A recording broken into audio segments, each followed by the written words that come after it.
she's never been someone who is like fully in the president's inner circle, never someone upon whose counsel he particularly relied. Hey, everybody, and welcome to Here's a Scoop from NBC News. I'm Yasmin Vasugian. So Tulsi Gabbard, the director of national intelligence, resigned today.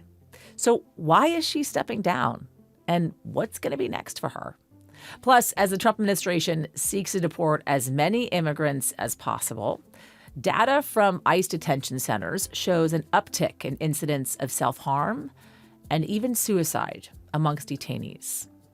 Also, athletes are gearing up for the Enhanced Games in Las Vegas this weekend. So what is that, you ask? Well, I'm going to give you a little clue. It's going to be dope. All right. So Friday can be a typical day in which one hands in their resignation letter. And the director of national intelligence, Tulsi Gabbard, announced her resignation today. But it looks like it's a bit more complicated than that. So in her letter to President Trump, Gabbard said she's, quote, deeply grateful for the trust that he placed in her and that she would be stepping away to take care of her husband, who has been diagnosed with a rare form of bone cancer. But Gabbard is the fourth cabinet member of the second Trump administration to resign in recent months. All women, by the way. So what precipitated this? Is it a further cleaning house in the administration? And what is her departure actually going to mean for some of the big national security concerns that we have right now? For that, I want to bring in our chief White House correspondent for NBC News, Garret Haake. Hey, Garret. Hello. So, Garret, the reason that DNI Tulsi Gabbard said that she was resigning from her position was to take care of her husband, who was just diagnosed with this rare form of bone cancer. She said, and I quote, she must step away from public service to be by his side and fully support him through this battle. What are we learning about his health and his prognosis? Look, by all accounts, that is true. I mean, the limited information we've been able to get, I spoke to a senior administration official who's close to Gabbard, who, confirmed this is, rare and serious. That continues to be the language that we're getting. My colleague, Kelly O'Donnell, spoke to another official close to her. Regardless of other political reasonings around this, the fact that her husband is sick, potentially quite sick, and in need of serious care, I think is indisputable at this point.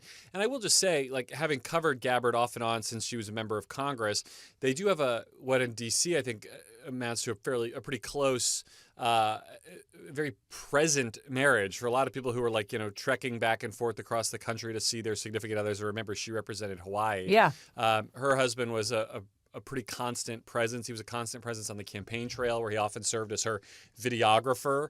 So this is what I would call an unusually close political marriage. She represented Hawaii, as you mentioned. She was a Democrat when she did that. That's right. She was the vice chair of the DNC just a couple of years ago. She left the party in 2022, and then in 2024, she endorsed President Trump.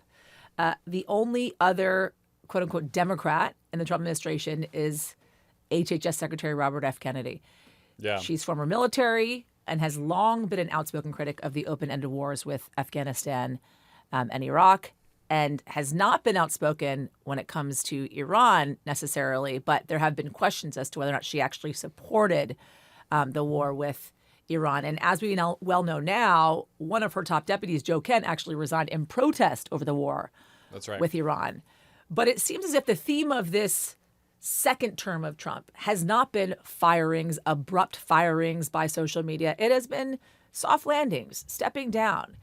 Is there any indication that Tulsi Gabbard may have been forced out instead of resigning on her own accord? I think it's certainly a possibility. I have no specific reporting to support it, but our reporting at NBC and some of the other reporting out there from, I think, news outlets that are pretty wired at the White House has been that she's never been someone who is fully in the president's inner circle, never someone upon whose counsel he particularly relied. So whether he ultimately got frustrated in some degree with her performance or found her unsatisfactory or had another candidate in mind, or whether she perhaps got tired of being on the outside looking in on some of these key decisions, I think all of those things are possible and will be targets for more reporting as this, news has a chance to kind of percolate out into the MAGA ecosystem here. The DNI normally would be involved in the meeting ahead of capturing the Venezuelan president, Nicolas Maduro. The DNI normally would be a part of the planning of a launch on a war with Iran. Instead, where we have seen Tulsi Gabbard was in Fulton County, Georgia, watching the FBI seize voting machines earlier this year. So is her departure at all going to impact some of the ongoing national security issues that this country is dealing with right now? Because we have most recently the indictment of Raul Castro, former leader of Cuba, the ongoing situation with Venezuela, and the capture of President Nicolas Maduro, what's happening with Iran, the conflicts in the Strait of Hormuz. Does this resignation affect any of those? It may not, and I think that speaks to the degree to which she was kind of not a key player on a lot of those decisions. I would say the person who seems to have sort of absorbed most of the authority that might have otherwise on paper been Tulsi Gabbard's, though, is actually Marco Rubio. I mean, he's dual-hatted anyway as Secretary of State and as National Security Advisor, and I think his role is actually even bigger than just those two jobs. I mean, he has really emerged as someone who the president trusts a great deal, but my sort of evolving view on this, and I emphasize evolving because we were in the early hours after this announcement even came out, was that Tulsi Gabbard was someone who was really useful to the president as an endorser, as someone who gave him credibility with the type of voter that he needed in 2024. She was an anti-war voice. She was a disaffected Democrat. She kind of brought a unique portion of her own coalition to the president, as did RFK Jr., of people who were kind of like, if you listen to Joe Rogan on a regular basis, you heard a lot about Tulsi Gabbard, right? She had these sort of heterodox political views that fit with a lot of people who the president was trying to reach. And so she kind of came along for the ride in a position that I think on paper matched up reasonably well with her resume, her military background. She was on a lot of these relevant committees when she was in Congress, but that she never fully jived with the rest of the president's team in that role. And I do think, by the way, that's why when you did see her pop up, it was on things that were much more in line with the president's political thinking than what you might think of as the DNI. You mentioned Fulton County. I'll give you another one. She also was involved in declassifying some records very early on that suggested, in her view, I don't think this was ever borne out, that there was like investigative work that needed to be done to probe possible malfeasance by President Obama around the start of the 2016, Russia-related investigations. She was kind of like finding stuff to pull out from under the furniture that would be interesting to the Trump base. That's when we heard from her the most, like almost across the entirety of her tenure. Was trying to find those things that I think a reasonable person might look at as efforts to keep herself in the president's good graces, but not otherwise high priorities from a national intelligence perspective. So I just kind of want to sum up what has taken place on this Friday before Memorial Day weekend as we look ahead to our next 3 days and a potential rare day off that some of us may be able to have in this news cycle. Trump's director of national intelligence has resigned on this Friday. He has canceled a trip to Bedminster this weekend, which he had planned to do. He has RSVP'd no to his son's wedding in the Bahamas, citing what I believe to be our ongoing conflicts overseas that he needs to deal with. So, Garret, I got to say I'm a bit paranoid, but is something coming this weekend that we don't know about and that we should be anticipating? My spidey sense is tingling, and I'm not leaving town either. It is impossible to know, but all of the factors that you just laid out point towards at least the possibility of that. And I'll add one more. The president has given all of these evolving deadlines over weeks and weeks and weeks as it comes to Iran. And the most recent one, which he was talking about Monday, Tuesday of this week, was that he was going to do another little pause for a couple of days. And he mentioned basically a pause till Friday. If you were the president and you wanted to hit Iran especially hard, maybe to resume the war all out, or maybe just to do a kind of a one-off to force them back to the table, early on a 3-day weekend would be, you could argue, the best time to do it and not have to worry about the market reaction because the market's closed till Tuesday. So there are like all of these factors, what you might call circumstantial evidence, that point towards the possibility of that. So it could be nothing, but I'm not leaving town this weekend. Thank you, Garret. You bet. So NBC News has obtained data from Immigration and Customs Enforcement showing a concerning phenomenon. In the past year, 6 detention facilities placed more than 1,000 calls to 911. And more than 24 of the emergencies involved serious incidents of self-harm. Now, some of these incidents have resulted in the worst. At least 5 detainees have died by suicide in detention facilities this year alone. That is the highest number in decades. So what is behind this? What is going on here? For that, I want to bring in NBC News senior Homeland Security correspondent, Julia Ainsley. Hey, Julia. Hey, yes. Talk about this data and what it showed and what is making people say, wait a minute, something is actually going on here. Yeah, well, my producers and I were able to obtain over 1,000 911 calls. And this is just from 6 facilities within 5 states. To put that in context, there are ICE detention facilities in every state. But these calls, just this fraction that we were able to obtain, really show a picture of something quite alarming that's happening here. In the calls to 911, we found at least 28 incidents of self-harm. We heard about people attempting to hang themselves. One swallowed a razor. One took as many chemicals as they could find, cleaning solvents, we presume. And this is all being described by the guards within these ICE detention facilities on the phone with their local 911 operators, asking them to send an ambulance. And what's clear from all of this, and we've spoken to immigration attorneys as well as epidemiologists who study rise in deaths and trends in health within U.S. prisons as well as ICE detention centers, is that there's been a real change. And this uptick is not just because there are more bodies. You would think, okay, well, they're detaining more people, and so therefore they'll have more people who are dying just sheer numbers wise. But what's actually happened is there's an increase in the rate. And that is a bit of a discrepancy because DHS says that there is not a change in the rate. Is there anything that you heard from these phone calls in your reporting that really stands out to you of a detainee and what they were struggling with? Well, there was a woman that we feature who is 33 years old. She's pregnant. She's in ICE detention. And the call that goes out from this facility in South Texas to 911 says that she's been banging her head against the wall and refusing transport to the hospital. Now, I'm a mother.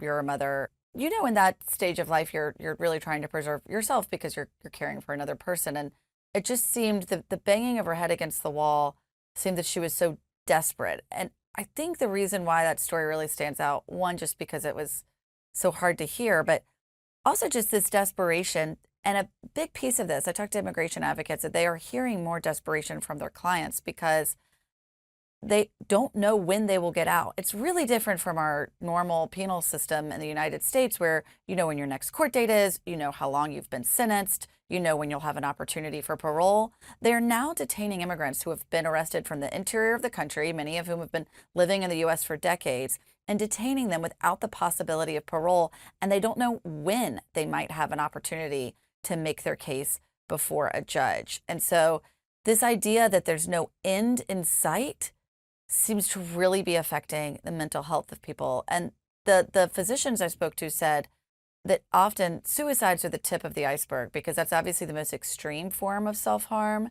And self-harm is an extreme form of mental distress, that there are probably so many more people who are in extreme mental distress for every case that we actually see or we're able to obtain about self-harm and suicide. And we've talked repeatedly about the conditions that these detainees face. And then you talk about the uncertainty of their future. I mean, how does that kind of state of mind and these facilities affect what is happening to these detainees and this uptick that we're seeing? Well, yeah, we talked to a doctor who is in Texas. He did his training at Harvard, Dr. Sanjay Basu, an epidemiologist and a practicing physician, who says that, you know, one of the things that happens in a carceral setting is when people lose hope. And that because of the way these people are now being detained without bond, they are losing hope because they can't see when the end is in sight. Yes, I should say this is a big question about whether or not this indefinite detention is legal. It's going through the courts right now. Previously, administrations could hold people in detention pending their asylum hearings if they had just crossed the border. It was a way to try to deter border crossings. But now with this population of people who have been taken from the interior of the United States, it's a new question. And the appellate courts are really split on this. One judge in the middle of the country just decided that states like Michigan and Tennessee and Ohio and Kentucky cannot indefinitely detain immigrants in detention. But other circuits have come up with a different opinion. So it's definitely likely to go to the Supreme Court very soon to determine if ICE is within its legal right to hold these people in the way that it is. But in the meantime, the effects that it's having in this environment inside ICE and really inside the minds and the mental states of the people who are being held in there is very, very real and very serious. And I will also say this, yes. I mean, I've spoken to top-level ICE officials about this data because after I saw it, of course, needed to call some of my sources that if I'm seeing this now, of course, they've been seeing this for a long time. And they said there's definitely a concern about the rise in deaths and in self-harm, but that no guidance has gone out nationally to change the way they do anything, that officers and guards within these detention centers are supposed to take people who are at risk of suicide and put them into a different environment where they don't have access to, say, sheets that they could hang themselves with, or access to sharp objects, or access to the cleaning chemicals, like the man who swallowed lots of cleaning chemicals. But no nationwide guidance has gone out to say that they need to go beyond the protocols that were already in place. And it's not clear if they are actually investigating these cases to see if the protocols that are in place were broken. So one more thing I want to ask you about before you go. There's a new story out about green card applicants who are going to have to return to their home countries in order to apply for a green card. What is going on here? I actually can't emphasize, enough what a huge change in policy that is. And also the way that they're going about it. It may end up being something that this administration actually gets blocked in court for simply for the way they've rolled out this change in the green card policy. What this means is that for the million people who apply for green cards every year, about half of those usually apply from the interior of the country, meaning they've come in perhaps as an asylum seeker, perhaps as an employee on a work visa, or perhaps they come into the country and they get married and they want to adjust their status. This is the next step before they try to become U.S. citizens. That would mean that 500,000 in the United States have to leave and go back to their home countries. And when they do so, they'll have the big question of, will they be approved? Will they be allowed back in? So it could end up having a perverse incentive of encouraging people to stay in the United States and not apply for that next step in the legal process, and instead to get off of the legal path because of the risk they run of going back to their home countries and not being able to get back in. For a lot of people, going back to their home country is simply out of the question from a legal, economic, and safety perspective. And so I want to get back again to the way they laid this out. We've seen a lot of changes in immigration policy during Trump's first and second terms. It's, what keeps me busy around the clock. But what's so different about this is that they just said in this announcement today, this is a reminder to the officials who are approving green cards that we are in the right to ask people to leave the country to apply for green cards, and we are going to do so. Previously, you would see what's called a notice for proposed rulemaking, where they have to give an announcement, wait 45 days for comment, and then the policy often isn't implemented for 90 days. This is something it seems that they're able to start doing now, that they're not going to approve any more green card applications from people applying within the country. At least that's the way the policy reads. There are no time parameters that keep them from putting this in place. It's like, this is a reminder, this is how that we are within our rights to do this, and we will. And so now that's going to affect 500,000 people in this country overnight. Julia Ainsley, thank you. By the way, if you or someone you know is in crisis, call or text 988 or go to 988lifeline.org to reach the 988 Suicide and Crisis Lifeline. And finally, so I have asked our NBC News medical reporter, Dr. Akshay Sayal, to join us because there's something very interesting going on that I think we need to talk about. If you're someone who's athletic, right, you're into competitive sports, well, there is a competition out there for you. We're talking about athletes that are using performance-enhancing drugs at a thing called the Enhanced Games, which, of course, are normally completely off limits in competition sports. But they are not required, by the way, to use drugs. There's 42 athletes competing, including past Olympic medalists, but 36 of them took part in a 12-week trial supervised by the Games in Abu Dhabi. 34 used a custom drug regimen, most common testosterone and testosterone esters. 2 others trained, quote unquote, naturally. So we have some dopers, some enhancement users, and then we have a couple that said, I'm going to go this alone. I'm going to do this naturally. What are your thoughts on this, Dr. Sayal? Hey, yes. My first thought when I heard about this is absolutely insane. These athletes are on some very serious, drugs. And we have a list here. You mentioned the testosterone and testosterone esters. Yes, there's also growth hormone, Adderall. There's estrogen blockers. There's EPO, which is erythropoietin, which is doping. And then there's, of course, anabolic steroids. So these are all very serious compounds that are banned in regular sports for a reason. It's a little bit crazy. I'm wondering, are they trying to do it to see how far the human body can actually go with these performance-enhancing drugs? Is it a way to market these drugs for folks that are actually not into competitive sports? Is there any kind of science benefit to watching these types of athletes compete in this way? I mean, what do you think the actual objective is? Or is it just money? I think it's all the above. I think, there's certainly some, obviously, a lot of money involved here. And the company is selling a lot of these, compounds that these athletes are taking. You can actually get them on the website from Enhanced Games. To their credit, they did launch a clinical trial. If you go to clinicaltrials.gov, you can actually see the study that they've launched. So they are doing this for the purpose, as they say, to advance science and advance our understanding. But, I think this fits into the bigger sort of trend we're seeing in medicine right now, even with my everyday patients in 2026 about, wanting to biohack, wanting to experiment, wanting to sort of push the envelope with what's possible, even if it's not necessarily safe or FDA approved or FDA sanctioned. People aren't as afraid anymore to experiment with some of these compounds. And so it's not surprising that you're seeing this at the level that you are in terms of the games here. How much they actually improve performance? What have you seen on these athletic fields to say this actually makes people better athletes? This makes them faster. This makes them jump higher. This makes them go longer. Yeah. So yes, these drugs work. There's a reason that they're banned by the World Doping Agency and by the International Olympic Committee. It's because they work. They essentially increase muscle synthesis, muscle recovery time. They help you sleep better. When we talk about growth hormone, all these sorts of things, they work. But there's serious downsides to them. Yes, and that's when we talk about testosterone, it can affect your heart. When we talk about Adderall, it can also affect your heart. Growth hormone can lead to things like diabetes and insulin resistance and cause swelling in the body. So, these athletes are going to be using them in a very controlled medical setting with a supervised medical team and world-class physicians. And, it's a little bit different than people who are looking to experiment, at their home gym. So I'd like to think that the athletes this weekend are going to be hopefully all safe and hopefully, everybody, no serious incidents happen. But for everybody else listening, this isn't something that we recommend you try at home. Dr. Akshay Sayal, thank you. Anytime. All right. That's going to do it for us at Here's the Scoop from NBC News. I'm Yasmin Vasugian.